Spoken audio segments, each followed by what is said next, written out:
Good evening. Here we're gathered to talk about an important issue.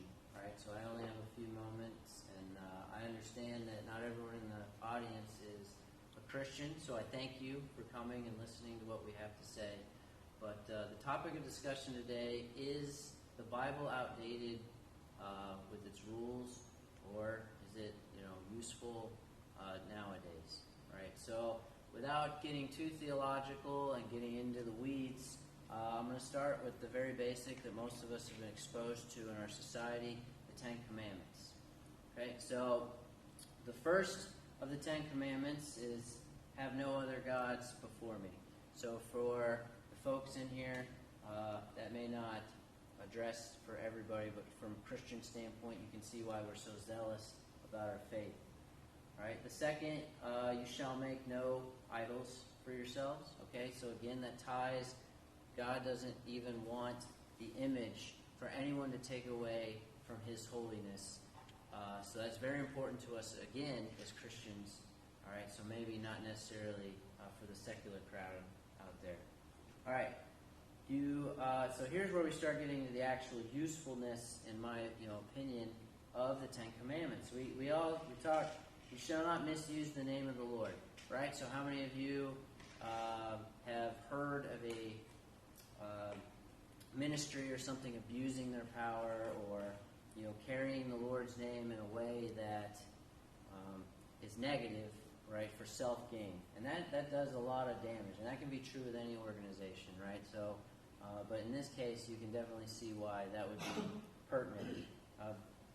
Tears down trust in our faith. Keeping the Sabbath, all right? So the Sabbath being the day of rest, right? So this is pretty important, because if you go to WebMD, you can find examples of exhaustion leading to cognitive function going down. So you can go find a Smithsonian poll that said 32% of Americans are receiving less than 6 hours of sleep.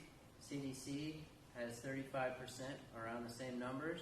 And there's a whole medley of health problems. So taking that day off is very important, right? So Lord commanded us to do it, but it's also a practical rule, because He doesn't make rules that don't have a benefit for us. All right? Honor your mother and father. We're living in a society right now where we just disrespect everyone, and it's tearing down our society and our social fabric, right? So this is an important rule, because these are the people that should baseline give us what our initial presuppositions in the world should be. So we shouldn't disrespect them. That's a practical rule, right? I think we all can agree that murder is wrong.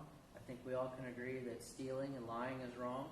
I think now we get to adultery, right? So adultery meaning having sex outside of wedlock. But it goes farther than that, because Jesus talks about even thinking about a woman in a lustful manner. So we talk about the porn epidemic, with the amount of people addicted to porn and how it's destroying. You can find secular and Christian professionals that agree in that realm. And then divorce rates, 40 to 50% of people that get married, 46% of that 40 to 50 is due to infidelity. So it's destroying family structure. And depression is more likely. Alcohol use is more likely in relationships that degrade like that.